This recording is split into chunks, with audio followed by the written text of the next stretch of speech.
So that leads us to the next speaker, and it is something totally different. This is not about delivery management, this is not about logistics, but it is about sustainability is no longer good enough. So it's really, I would say a bit challenging. So really adopt some of these key messages that we will hear in the next 15 or 20 minutes or so. Please welcome to the stage Char Love, Global Director of Advocacy, Natura&Co.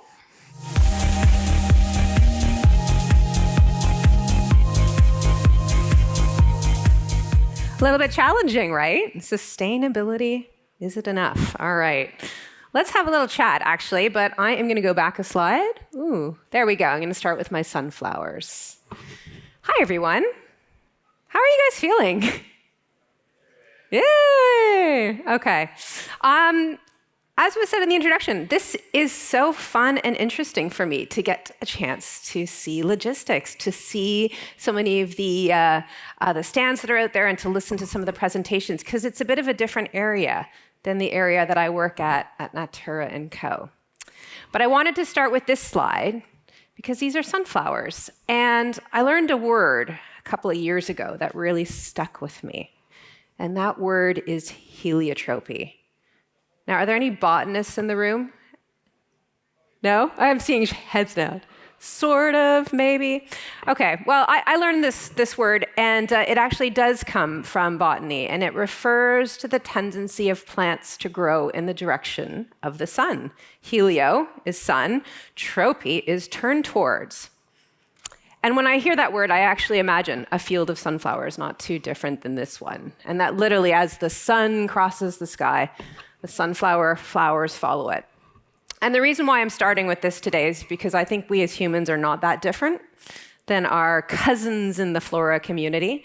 I think we as humans will grow taller and stronger and faster when we are motivated by things that are positive and warm and full of light and full of energy. But another word I wanted to share with you is radical. And often we think of radical as being those like really wild and crazy out there ideas, right? But radical actually takes its root, pardon the pun, from the Latin radix, which actually means rooted.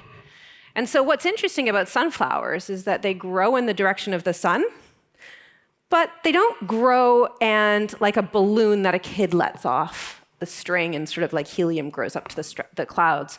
Sunflowers are also deeply rooted to the ground. They're radical.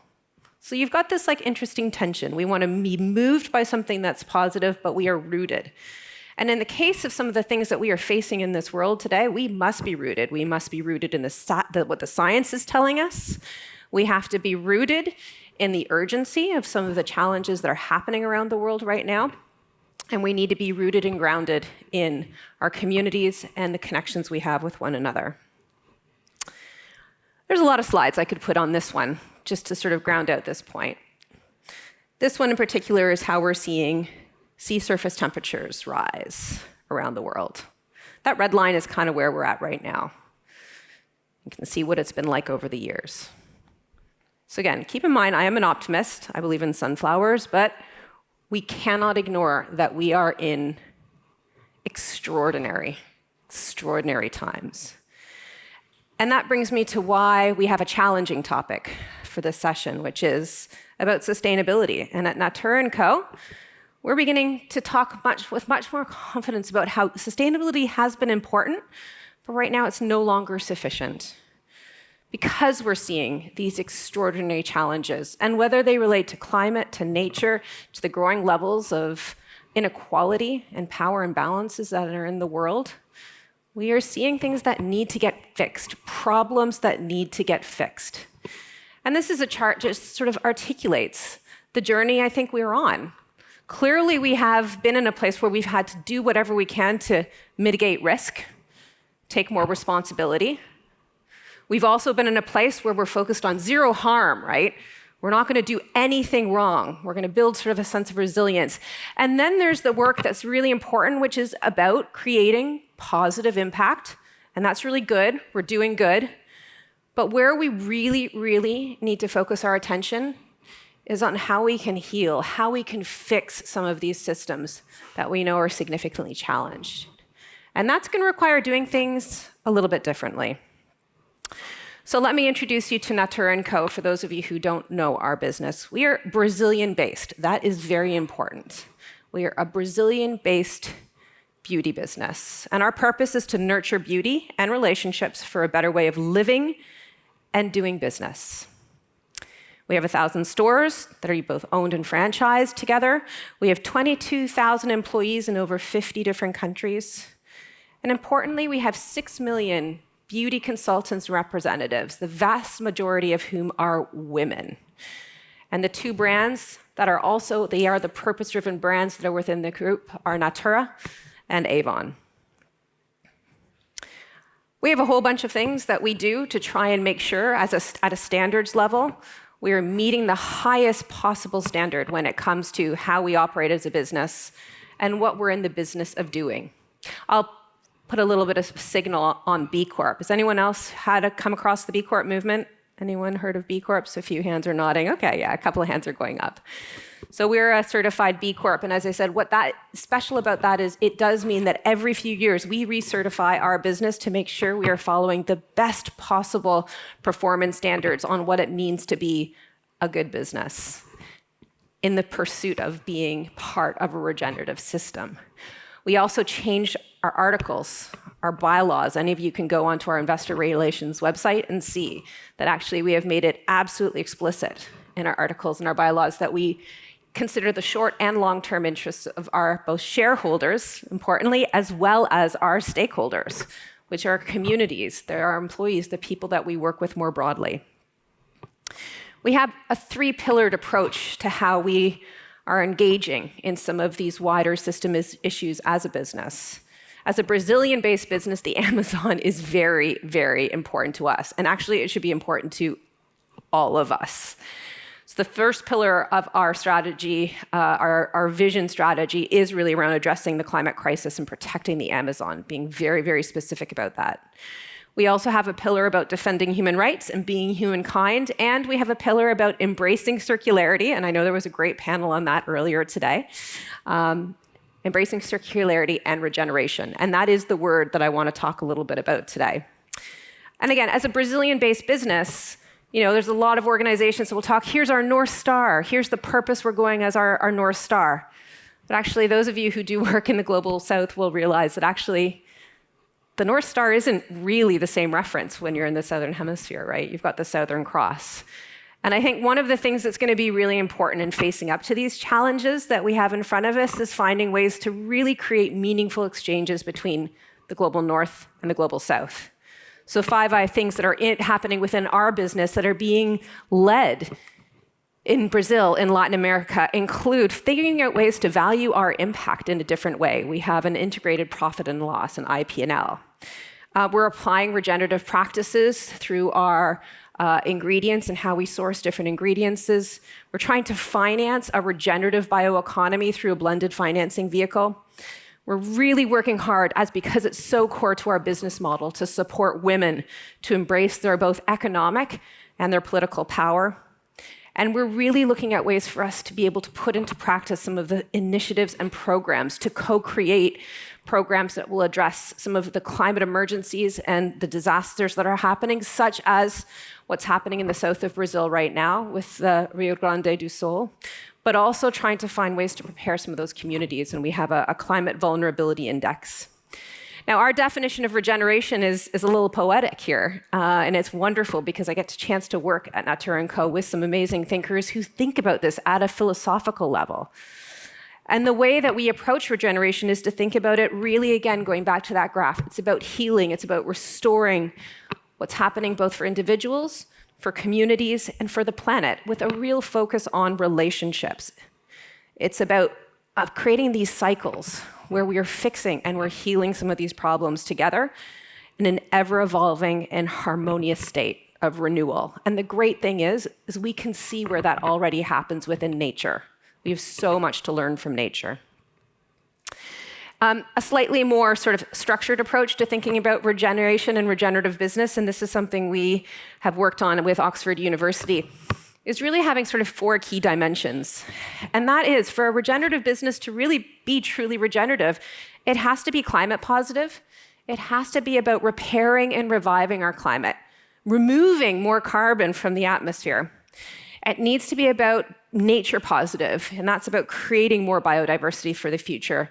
It has to be socially positive, enabling inclusion and equality, and it has to be economically positive as well. So those are the 4 criteria you need to have if you really are going to engage in this sort of journey to regeneration, this journey of fixing and healing. I want to tell a story of what this looks like in practice. And I want to tell you the story of the ukuuba tree, which was actually becoming extinct in Brazil. And it was getting chopped down to make things like broomstick handles. So it was a tree that had those great properties. Now, at Natura&Co, we have, your traditional scientists, the biologists and the chemists that help us with our formulas. But we also have cultural anthropologists who spend time really understanding some of the local communities in the Amazon. And it was through those conversations with those communities, they understood that actually the seed of the ukuuba tree had these amazing nourishing qualities. So Natura&Co actually helped some of the traditional communities in the Amazon set up their own cooperatives in order for them to be able to regeneratively harvest the seeds from the ukuuba tree rather than cut it down.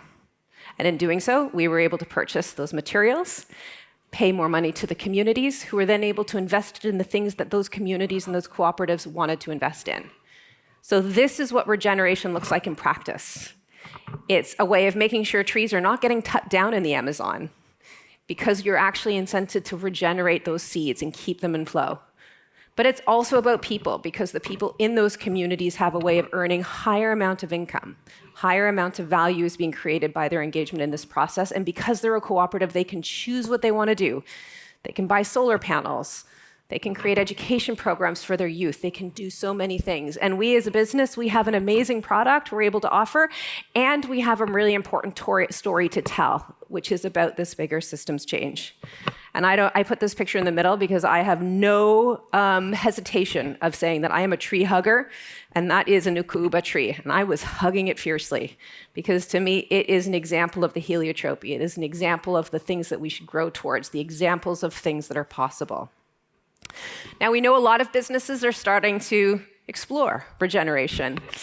And actually, we wrote this piece a few months ago because what we thought would be really interesting was to sort of see how there are a range of different standards that are emerging that will enable a business to say, yes, we are engaging in regeneration, and we are working with a third party to make sure that that journey can be validated.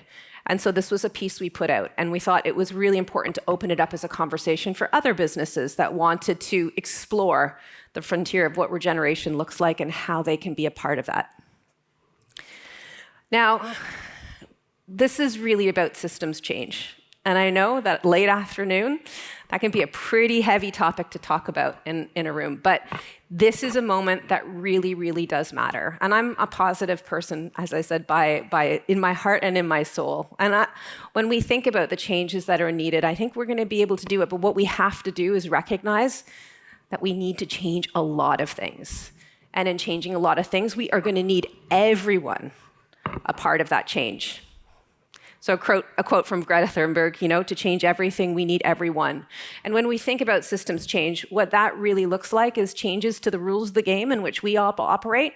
It also involves changing culture, changing hearts, changing minds. And that's something we all have an opportunity to do in our workplaces, in our communities, with our families and friends. So that's my invitation to you all. There's a lot of science out there. There's a lot of scary graphs. And the science is going to be really important for us to use to help us guide what we need to do collectively to step into this moment that really matters. But we also need to embrace the poetry, and we need to embrace the philosophy that is around all of us. And actually, if I have a minute, I'm looking at my friend here. Do I have 1 minute? Is that why you're standing up? Then I'm going to do something that's probably a little bit shocking for an audience like this, but I'm feeling called to. I kept this in my pocket because we must be guided by the science, and we must be moved by the poetry. And so I'm going to read you a little piece, and it's called The Hopi Elders Speak. It's some poetry. How often do you get poetry in conferences, right? I think we need more of it. You have been telling the people that this is the 11th hour, and now you must go back and tell them that this is the hour and there are things to be considered. Where are you living? What are you doing? What are your relationships? Are you in the right relationships? Where is your water? Know your garden. It is a time to speak your truth, to create your own community. Be good to each other and do not look outside yourself for the leader, because this could be a good time. There is a river running very fast, and it is so great and swift that there are those who will be very afraid. They will hold on to the shore, they will feel they are being torn apart, and they will suffer greatly. Know that the river has a destination. The elders say we must let go of the shore, push off into the middle, keep our eyes open and our heads above water. So he was there with you and celebrate. At this time in history, we are to take nothing personally, least of all of ourselves. For the moment we do, our growth and our journey comes to a halt. The time of the lone wolf is over. Gather yourselves and banish the word struggle from your attitude and vocabulary. All that we do now must be done in sacred time and in celebration, because we are the ones we've been waiting for. So, my friends, if anyone is interested in this audience or beyond, talking about what it means to be together on a regenerative journey of change, the invitation is open, because to change everything, we are going to need everyone. Thank you.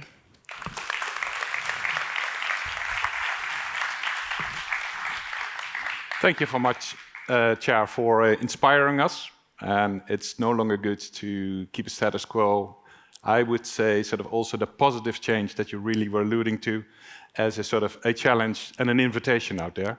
So we have to follow you, maybe also a little bit in the poetry, but let's do those other things first. One question to you. What are you most proud of in this journey? Well, I've been at Natura&Co for 2 years, and I actually the most recent role I had was as an activist in residence. So I've spent a lot of time in the spaces between business, social movements, academia, NGOs, civil society. And what I'm most proud of actually is coming into Natura&Co, a big company, and finding an interest, an excitement, a willingness to explore some of these conversations, and developing a strategy that started really at a principled level of how we were going to build something as a company that was authentic, it was ambitious, it was about the agency we have as people. It wasn't afraid of engaging in some slightly different conversations and being a bit activist sometimes, and also was focused on allyship. So recognizing that those of us who have power also have an importance in finding ways to work with others and helping share our power. Thanks for the inspiration. Thanks for sharing the energy. Char Love, ladies and gentlemen. Thank you. Char.